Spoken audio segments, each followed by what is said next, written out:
Ces derniers temps, je vois beaucoup de vidéos qui circulent sur Internet où on fait des campagnes de discrimination, de racisme ou bien de xénophobie contre les Guinéens. Je ne parle pas de match football, hein. Ça c'est le football. Je parle de la réalité du terrain. Je parle de ce qui se passe avant même la CAN. Lors des manifestations de Sonko, on a entendu beaucoup de bruit au sujet des Guinéens. En disant que les Guinéens nous ont envahis, en disant que les Guinéens sont venus occuper nos magasins, occuper nos boutiques, en disant que les Guinéens vivent une vie très basse, des histoires comme ça. D'abord, si quelqu'un est quelque part et qu'il vit une vie basse, où est ton problème toi? Toi, tu fais ta vie, tu lui laisses tranquille. Il y a combien de Sénégalais en Guinée que personne ne dérange? On n'en parle même pas. Ça ne fait pas l'objet d'un sujet. Est-ce que vous savez qu'il y a une mosquée en Guinée qu'on appelle mosquée sénégalaise? Montrez-moi au Sénégal où il y a une mosquée qu'on appelle mosquée guinéenne. Montrez-moi. C'est quoi cette jalousie? Vous êtes jaloux des gens qui réussissent. Et ça, ce n'est pas tous les Sénégalais, hein. C'est une catégorie de Sénégalais qui font ça. Toi, tu es là, tu ne fais rien. Et tu penses que si tu as des problèmes financiers, c'est la faute à quelqu'un.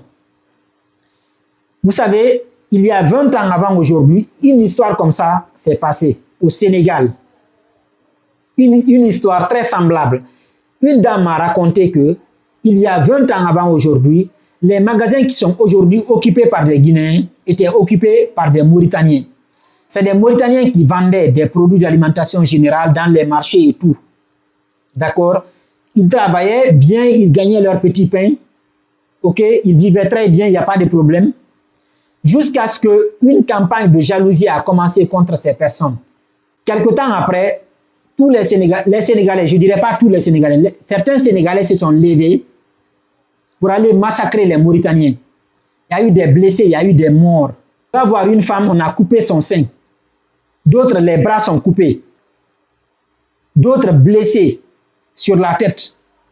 D'autres assassinés comme ça. Ils ont cassé les magasins et sorti les Mauritaniens de ces magasins. Pourtant, tout le monde sait que les Mauritaniens ne sont pas des gens qui font du n'importe quoi. Ce ne sont pas des gens qui viennent chez toi pour faire la prostitution parce que c'est des musulmans. Ils ont des valeurs. Pour ceux qui connaissent les Mauritaniens, ils savent que les Mauritaniens, c'est des personnes justes. D'accord? Ce ne sont pas des personnes qui viennent voler chez toi. Ils ne font rien de grave. Ces personnes étaient là juste tranquillement. Ils travaillent tranquillement sans problème. Mais la jalousie a fait que ils sont tombés sur ces gens-là, ils les ont massacrés. D'accord? Ces personnes maintenant ont quitté le pays. Ces magasins qui étaient occupés par ces Mauritaniens sont aujourd'hui occupés par des Guinéens. Maintenant, moi, j'aimerais vous poser des questions. Les magasins là, qui a construit l'immeuble même en question? Là où se trouve le magasin. Qui a construit l'immeuble? À 99%, ce n'est pas des Guinéens qui ont construit les immeubles. Ce sont des Sénégalais. Ces mêmes Sénégalais louent ces immeubles, louent ces magasins à des Guinéens. Alors dites-moi, si un Guinéen se présente et un Sénégalais se présente, à votre avis, pour louer ce magasin, à votre avis, le Sénégalais va donner à qui? Peut-être il sera juste, non, il va donner au plus offrant. Mais si réellement, c'est par amour de son prochain, il va donner à qui? Il va donner au Sénégalais, non? Alors, et s'il n'y a que le Guinéen qui se présente pour louer le magasin, qu'est-ce qu'il va faire? Il va préférer garder son magasin comme ça fermé, attendant que le Sénégalais vienne pour louer le magasin, ou bien il va louer le magasin à la personne qui s'est présentée. Parce que de toute façon, il n'a aucun intérêt de perdre de l'argent comme ça. Il va louer à la personne qui s'est présentée, non? Le Guinéen, n'est-ce pas? Alors, les magasins qui sont occupés aujourd'hui, ce n'est pas les Guinéens qui ont construit les immeubles, c'est les Sénégalais qui ont construit les immeubles. Les Guinéens viennent louer. Au lieu d'attendre que quelqu'un vienne occuper ta place, toi-même, il faut l'occuper. Parce que si quelqu'un voit qu'il y a de la place à occuper, il va occuper. On va prendre un exemple sur le Maroc. Au Maroc, 90% des petits business ou 98% des petits business sont occupés par des Marocains. Les Marocains sont des entrepreneurs très intelligents, des personnes qui ont l'intelligence financière. C'est des personnes qui sont des vrais travailleurs, les Marocains. 98% des business sont détenus par des Marocains au Maroc. Quand tu arrives au Maroc, étant étranger, surtout étant africain noir, quand tu arrives au Maroc, tu vas voir que les places sont tellement occupées que tu n'as pas envie de faire quelque chose. Tu te dis que voilà, il y a plus de place. Parce que les Marocains sont des travailleurs. Les Marocains sont des gens qui se donnent à 360% pour travailler. Raison pour laquelle il n'y a pas beaucoup d'entreprises détenues par des Africains au Maroc. Et d'autres, même quand ils arrivent, ils croient que quand ils font du business, les Marocains ne vont pas acheter ou les Marocains ne vont pas s'intéresser. Raison pour laquelle eux aussi ne se lancent pas, tellement que les places sont occupées. Mais chez toi, au Sénégal, tes frères ne veulent pas travailler. Les gens, la population, ils ne veulent pas travailler. Bon, il y a des gens qui travaillent, je ne dis pas tout le monde, mais une certaine catégorie de personnes qui cultivent la jalousie et la haine contre les Guinéens ne sont pas des travailleurs, c'est des gens, c'est des jaloux. Ils sont jaloux de la réussite des autres.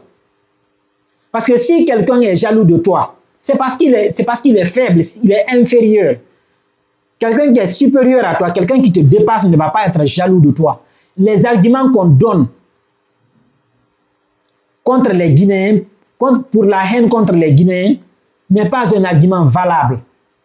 En disant que ouais, les Guinéens sont venus occuper des places, ils ont occupé des boutiques, pourquoi les Guinéens ne chôment pas? J'ai vu même une émission à la télé où on dit que les Guinéens ne chôment pas.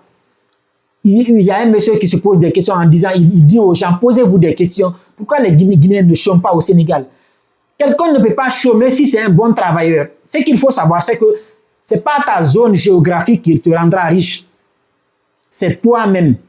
Même si ces personnes qui sont aujourd'hui jaloux ici au Sénégal, même s'ils vont demain aux États-Unis, ils auront du mal à réussir parce que ce n'est pas des travailleurs. D'accord? Ce n'est pas des travailleurs. Un travailleur ne va pas rester là. Un travailleur va travailler partout où il est.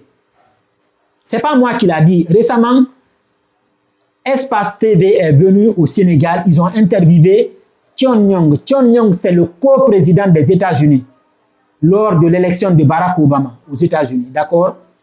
Thion Nyong, il est actuellement candidat à l'élection présidentielle. Il disait qu'il apprécie les Guinéens parce que les Guinéens, ce sont des travailleurs, c'est des vrais bosseurs. Il apprécie les Guinéens, c'est des vrais bosseurs.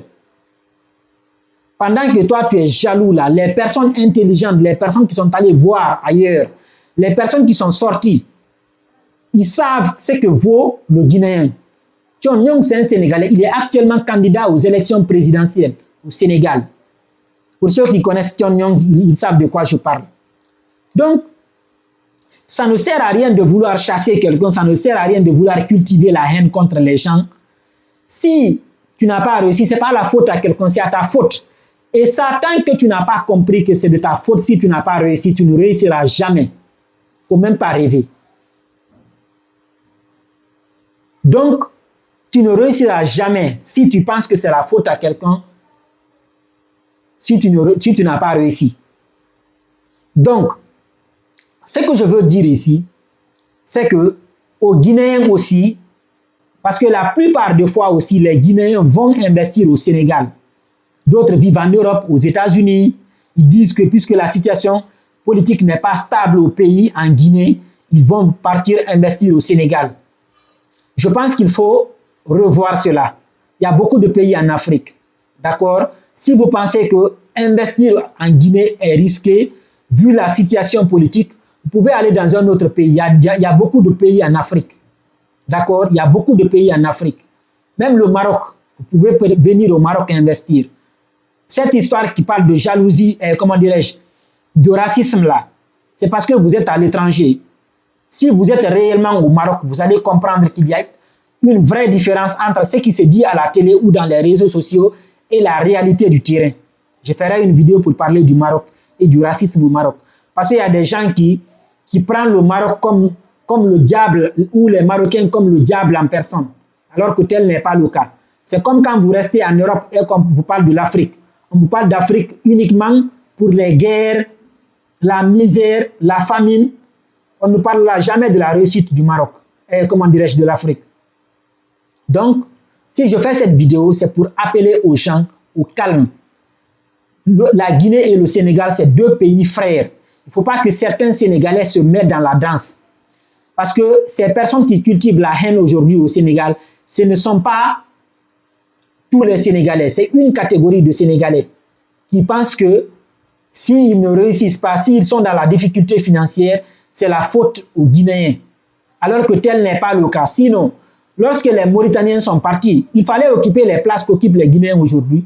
Donc, quand tu as chassé quelqu'un en lui disant que quitte chez moi parce que c'est à cause de toi que je ne réussis pas, va chez toi. Celui-là, il va chez lui. Et puis, quelqu'un d'autre aussi vient occuper la place. Ça veut dire quoi? Ça veut dire que toi-même, tu ne sais pas ce que tu veux. Tu ne sais pas ce que tu veux. Donc, je pense qu'il faut retravailler vos cerveaux pour revenir à la réalité. D'accord? Toutes ces personnes qui disent que, ouais, non, pourquoi les Guinéens ne chôment pas? Quelqu'un ne va pas chômer s'il a le courage, s'il a la niaque de travailler, il a l'envie de travailler. Partout où tu es, il y a de l'argent. Tout dépend de toi qui cherches cet argent. Est-ce que tu as l'intelligence financière? Est-ce que tu as des stratégies qui permettent de trouver le travail? Parce que même dans des entreprises où il n'y a pas de place, où les chefs d'entreprise n'ont pas envie de recruter quelqu'un parce qu'il n'y a pas de place, pour des personnes qui ont la niaque, l'envie de travailler, trouveront de place dans ces entreprises avec des bonnes stratégies. Donc, cette vidéo, ce n'est pas pour appeler à la haine contre qui que ce soit.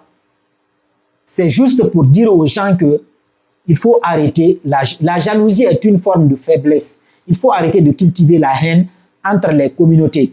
La Guinée et le Sénégal, c'est deux pays frères. Il y a des Guinéens au Sénégal qui vivent là-bas, qui travaillent là-bas, qui investissent là-bas. Il y a aussi des Sénégalais en Guinée qui vivent là-bas, qui travaillent là-bas, qui investissent là-bas, dans les mines par exemple. Dans l'électricité par exemple, vous allez trouver des Sénégalais. Pourquoi il y a une mosquée en Guinée qu'on appelle mosquée sénégalais? C'est parce qu'il y a des Sénégalais. Donc, nous sommes un peuple frère. Nous sommes deux peuples frères. Donc, il ne sert à rien de cultiver la haine, la jalousie, la méchanceté entre nous.